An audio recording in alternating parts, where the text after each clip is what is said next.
नमस्कार, आप देख रहे हैं विश्व सेवक समाचार। डीडवाना कोचामन जिले के अंतर्गत आने वाली ग्राम पंचायत कलवानी के सरपंच श्रीमती दमयंती, जिनके सरपंच प्रतिनिधि श्रीमान विनोद से विश्व सेवक समाचार टीम ने ग्राम पंचायत में आ रही समस्या और पंचायत के विकास कार्यों को लेकर खास मुलाकात की।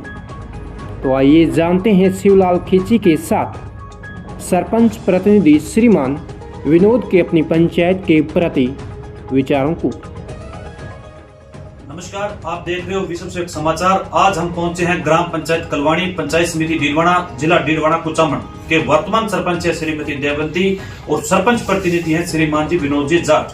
खास मुलाकात के अंदर बात करेंगे जो भी कार्यकाल रहा, कैसा रहा, जनता के प्रति किस प्रकार का जुड़ाव है। सर नमस्कार।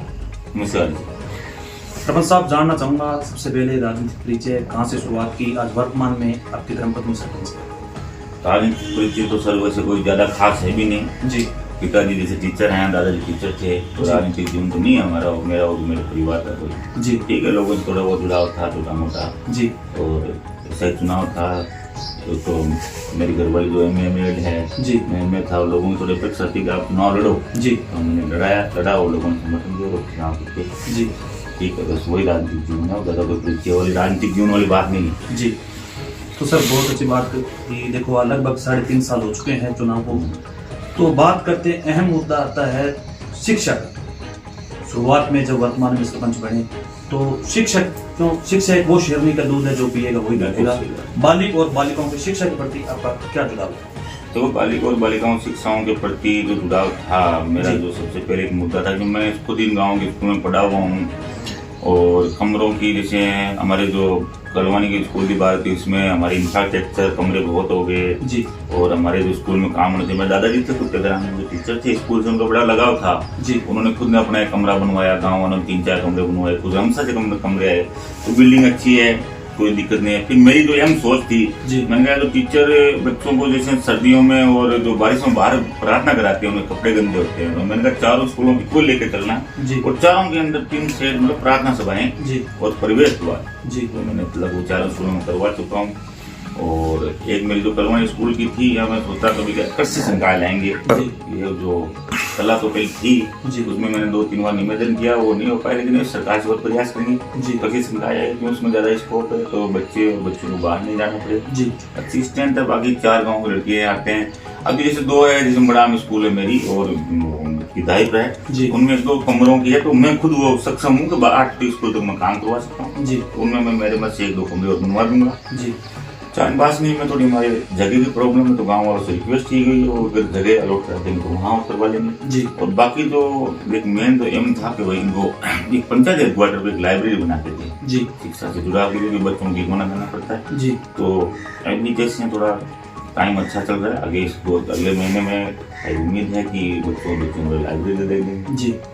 वो खेल कूद के लिए ओपन जिम की सारी सुविधा दे देंगे, तो ऐसे समय भी प्रयास और मिलता भी रहता है। जैसे स्कूल में जाते हैं, दादा जाते थे, भी मेरे घरवाली जाती है जी, मॉनिटरिंग करते हैं। और मेरी स्कूल में जो सबसे ज्यादा मेरी टीचरों से ज्यादा मेरी स्कूल के बच्चों से ज्यादा कनेक्टिविटी है जी। Very good. कि कौन सा आज सर, आज वो घर पे जाके मुझे बोल रहे थे भैया आज ये सर आया नहीं आया, आज हमारा सिलेबस टाइम तो हुआ, कि मैं खुद बड़ा हूँ तो मुझे पता है दिसंबर तक सिलेबस होना चाहिए, फरवरी तक रिविजन होना चाहिए जी, और कितनी बार कॉपियां चेक हो सकी है जी, वो सारा हो जाता है। तो शिक्षा में थोड़ा मेरा ठीक है, तालमेल ठीक है जी। बहुत अच्छी बात बताई सर। सर बात करते हैं कलवानी ग्राम पंचायत की, मेन मुद्दा आता है जल का। कहते हैं जल है तो जीवन है, पानी को लेकर आपके कार्यकाल में क्या विचार दिए? तो पानी को लेकर ये था कि जैसे जो अपना मीठे पानी नहर का पानी है ना जी, इसमें तो थोड़ी समस्याएं आई है जी। इसमें समस्या ऐसी आई तो पहले तो एल.एन.टी ने काम किया था ना, तो वो अपने स्तर पे कर दिया जी, तो बना के डीपीआर बनाई थी, उन्होंने लाइन डाली, उस लाइन से थोड़ा सा क्या है हर जगह सप्लाई सुचारू रूप से नहीं हो रही है। अब इसे मेरे 4 गाँव है, 5 वाल हो गए, 5 वाल हो गए, तो 5 वालों के अंदर एक टंकी से 6 दिन पानी वहाँ पर नहीं पहुँचता है जी। तो जैसे अमूमन जैसे कलवानी में 300 घर है, 300-150 ग्राम पानी जाता है, 150 ग्राम पानी की समस्या है जी। तो उसे निजात पाने के लिए हमने पिछली सरकार से रिक्वेस्ट किया था, अभी वाले से कर रहे हैं, जो हमारे जनप्रतिनिधि हैं तो उनसे कर रहे हैं, अभी मेरे गाँव वाले कल ही गए थे, तो एक टंकी की हम रिक्वायरमेंट कर रहे हैं। एक टंकी हमें अगर और मिलेगी तो हम 3 गाँव अलग कर देंगे और एक टंकी से 3 गाँव अलग हो जाएंगे। करेंगे। जी। तो हमें पानी की, क्यों पानी में कहीं चढ़ाई होगी तो वहां नहीं आता है। जी। तो उनसे भी कर रहे हैं, कुछ हमारे लोगों से भी कर रहे हैं। वो क्या टूटी चालू छोड़ देंगे तो अगले घर में कैसे जाएगा। जी। तो दोनों जगह से रिक्वेस्ट करेंगे, लग भी रहा है कि हम कामयाब भी होंगे, जी। पॉसिबल भी हो जाएंगे। और 2 टाइम लगेगा। उसके बाद जो नेक्स्ट सीजन ढानियों वाला है, जी। ढान ढानी पानी में, तो उसमें भी डीपीआर बनी हुई है, नाम गए हुए हैं। जी। तो शायद सरपंच रहे नहीं रहे, लेकिन फिर भी लोगों तक पानी पहुंचा देंगे। जी। अगर एक्टिव रहेंगे, लोगों को करेंगे, पानी पहुंचा देंगे। अभी है मान लो 50% समस्या, 50% नहीं है, जी। लेकिन हल हो जाएगी पानी की। बहुत अच्छी बात है सर। बात करते हैं जैसे कलवानी ग्राम पंचायत की महानरेगा की शुरुआत में, महानरेगा में क्या कुछ हुआ है आपकी? महानरेगा में देखो सर, एक तो सबसे बड़ी बात थी जो हमारी ग्रेवल सड़कें, गाँव की कच्ची सड़कें, जी। वो लगभग कच्ची सड़कें बनवा दी है। रोजगार की बात है तो हम जहाँ से मेट डिमांड करते हैं, मेरा काम नरेगा में इतना है कि मैं खाली उनके काम ला के देता हूँ। जी। और वो जो मेट डिमांड करते थे एलडीसी ग्राम सेवक से, उनको रोजगार देते हैं, उनको कंटिन्यू चलता ही रहता है तब तक। और उसमें जैसे टांके बना देते हैं, जी। ठीक है, निजी टांके, SC ST BPL जी। विधवा, वो टांके बना देते हैं। जी। और कुछ इसी लोग आते हैं वो कर देते हैं। जी। खेल मैदान भी है, लेकिन खेल मैदान अभी मैंने नहीं किया कोई भी, मेरे पास सेक्शन पड़ी है। जी। अभी करूंगा, थोड़ा मैं 3-4 जगह देखे आया था, लाडनू वगैरह वगैरह जिले में, जी। थोड़ा यूनिक बनाना है, तो 3-4 जगह से अगर अपन देखेंगे। खेल मैदान भी बनाऊंगा नरेगा से, ग्रेवल में मॉडल तालाब भी बनाए हैं। जी। ठीक है, ऐसी कुछ चीजें नरेगा से चल रही है। होदार ग्रेवल सड़कें हैं, जी। ब्लॉक है, ऐसे कुछ काम नरेगा से भी। जी। तो सरपंच साहब बात करते हैं जैसे SBM के तहत स्वस्थ भारत मिशन, आपने क्या कुछ करवाया? SBM के तहत जैसे सबसे बड़ी, इसमें पहले तो निजी फायदे की बात कर लेते हैं। जी। अब UCCG में थोड़ी सी हमारे ऊपर साइड चलती है, कभी नहीं होती है, तो 12,500 निजी सोचा जाता है। जी। तो उसके अंदर हमारा संघ चलता रहता है, बार बार जो उनके प्रार्थियों को फार्म देते हैं, ऊपर देते हैं। तो उनमें मेरे ज्यादातर गाँव में लाभार्थी जैसे मनाम मेरे लगभग हो चुके हैं, कुछ एक लोग बचे हैं, कलवानी भी काफी हो जी। चुके हैं, चांदबासनी में भी कुछ लोग बाकी है, विधायकों में थोड़े बहुत लोग ज्यादा, क्योंकि वो परिवार बहुत जल्दी अलग हो सकते हैं, सेपरेट हो सकते हैं, तो लेटरिन बाथरूम की आवश्यकता ज्यादा रहती है। जी। तो उसके हिसाब उस गाँव में तो समस्या आती है, जी। तो भेजा हुआ है। बाकी सामुदायिक शौचालय 1-2 बनाया हुआ है, जी। एक स्कूल में यहाँ बनाया हुआ है, एक वहाँ बनाया हुआ है। जी। बाकी अब नया PDF और भेजी हुई है, जी। जो उसमें ग्राम सभा प्रस्ताव लेके जी। कुछ काम उसमें, जैसे अभी हमने दिलावर से बात भी की थी, यार हमें SBM के तहत आप ई-रिक्शा दे दो। जी। तो टेम्पो ट्रैक्टर वगैरह महंगा पड़ता है, ई-रिक्शा होगा तो हम थोड़ा कचरा वचरा कलेक्ट करने के लिए जी। अवेलेबल सही हो जाएगा। जी। वो बात चल रही है, देखिए कितनी पॉसिबल होती है। जी। ठीक है, SBM में जैसा सहयोग मिलता है। जी। तो सरपंच साहब जैसे बात करते हैं कलवानी ग्राम पंचायत में उप स्वास्थ्य केंद्र की व्यवस्था किस प्रकार की? तो उप स्वास्थ्य के अंदर मेरे जैसे 4 गांव आते हैं। जी। 4 गांव आते हैं, तो ये उप स्वास्थ्य केंद्र यहाँ एक है। जी। और एक नर्स के, पहले पाटन था, पाटन एक अलग बन गया। जी। अब एक नर्स के बीच में 5 गांव आ गए, जनसंख्या ज्यादा हो जी। गई, तो पॉपुलेशन लोड ज्यादा थी, कोई यहाँ नर्स आना नहीं चाहती थी। जी। तो उसके लिए सोल्यूशन किया, तो पिछले राज्य में एक पाटन को अलग हो गया, उनको स्वास्थ्य केंद्र मिल गया। जी। अभी मेरे 4 गांव रह गए हैं, तो मैंने पिछली सरकार में प्रयास किया था कि एक स्वास्थ्य केंद्र हमें और मिले, जी। जितना पॉपुलेशन के हिसाब से बड़ा गाँव है, उनको यहाँ नहीं आना पड़े। तो वो एक स्वीकृति पिछले बजट में घोषणा भी हुई थी उप स्वास्थ्य केंद्र की, लेकिन वो पिछली स्वीकृतियां तो जो लास्ट बजट की तो घोषणाओं में पड़ी है, शायद वो दरअसल क्रियान्वित होगी, तो वहाँ का उनको स्वास्थ्य केंद्र हो जाएगा। उसके साथ उनको जो राशन की दुकान है वो उनकी यहाँ हो जाएगी, तो उन 2 गाँव की उधर हो जाएगी, मडाम चांदबासनी की, और विधायक की व्यवस्था उधर हो जाएगी, कलवानी और मडाम की उधर हो जाएगी। जी। ये स्वास्थ्य केंद्र ये है। और पिछली सरकार में PSC की कोशिश की थी, PSC मिल जाती है। जी। तो एक अच्छा होता है क्योंकि गांव के नजदीक, शहर के नजदीक गांव है, जी। और वैसे इतने गांव का रास्ता है। अब देखते हैं, इस सरकार से उम्मीद करेंगे जी। और ठीक है, अच्छी व्यवस्था है। जी। तो सर बात करते हैं कलवानी ग्राम पंचायत ग्रेवल बेसिक सेवा की, कितने निर्माण किए अभी वर्तमान में? ग्रेवल सड़कें सर, जैसे हम 10-12 ग्रेवल सड़कें होती जी। 10-12 CC ब्लॉक होगा। जी।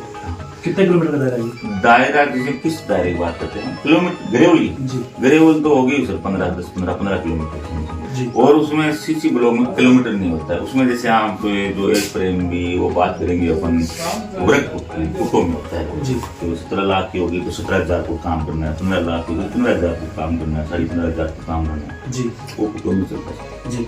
तो विनोद जी जैसे बात करते हैं, पीछे कांग्रेस की सरकार थी, अब वर्तमान में डबल इंजन की सरकार है, तो इस सरकार से आप क्या आशा रखते हैं? इस सरकार से ये सड़कें हम गए थे, हम जाते भी रहते हैं बार बार। जी ठीक है, जैसे सरकार में जो हमारे 2 मंत्री हैं, किरोड़ी लाल जी तो है ग्रामीण विकास मंत्री जी और दिलावर जी हैं हमारे पंचायत राज मंत्री। जी उनसे अच्छी सकारात्मक चर्चा होती है। जी। उन्होंने जाते हैं, मैं बोला आप यार मैं बताओ जी। आप इसे कौन क्या क्या समस्या है। जी तो हमने व्यक्तिगत अपनी समस्याएं साझा भी की थी। जी। मैंने कहा ऐसी समस्याओं को, तो मैं बोला आप ऐसी समस्या 10 बार समस्या बताओ, बोलो आप ऐसी समस्याएं बताओ कुछ 2-3 जी। इसमें हम तुरंत एक्शन ले सकते हैं। जी मैंने अच्छा कम से कम 2-3 घंटा वार्ता हुई, किरोड़ी जी ने हुई, दिलावर जी को लिखे भी दिया है। जी और कुछ समस्याएं जैसे हम 12वीं तक स्कूल में काम नहीं करवा सकते हैं। जी उसके बाद मैंने बोला था आप नरेगा में ये काम के वगैरह किसी ब्लॉक दे रहे हो, धन्यवाद है। जी। स्कूलों को भी इनमें जोड़ जी। दो, हॉस्पिटलों को भी इनमें जोड़ दो। जी। आप कमरे दे दो हमें नरेगा से, जी आप चार्ज लीवर दे दो, जी आप हॉस्पिटल में काम दे दो, जी स्कूलों में काम दो, हमें आप इंफ्रास्ट्रक्चर मांगने की जरूरत भी नहीं पड़ेगी नाबार्ड से या और दूसरे मद से। जी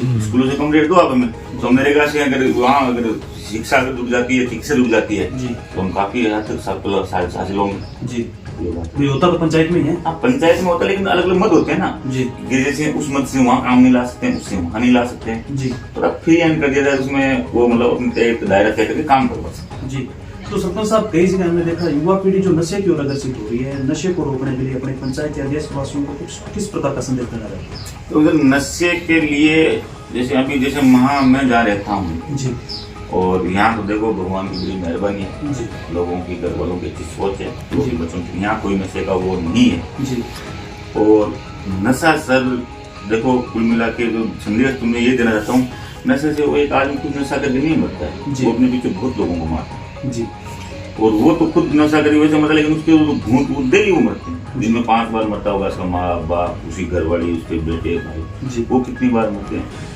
तो शायद ये नशा से दूर रहें कोई भी आदमी, मैं तो यही कहना चाहूँगा। जी और अपने परिवार की पहले सोचें, जी अपने आस पड़ोस को अच्छा माहौल देते, बच्चों को भी अच्छा माहौल दे। जी और नशे की प्रवृत्ति आगे तक बढ़ती है, अपन करेंगे तीसरी पीढ़ी दूसरी पीढ़ी का असर पड़ता है, जी तो उसको थोड़ा देख के चलें। जी और ये बिल्कुल ही अपने लिए और अपने समाज के लिए घातक चीज़ है। जी बहुत अच्छी बात। ये थे विनोद जी, कलवानी ग्राम पंचायत के सरपंच प्रतिनिधि, जिन्होंने अच्छे विकास कार्य किए हैं, युवाओं के लिए अच्छी सोच है इनकी। बहुत बहुत धन्यवाद विनोद जी, 10 मिनट कीमती समय देने के लिए बहुत धन्यवाद। Thank you.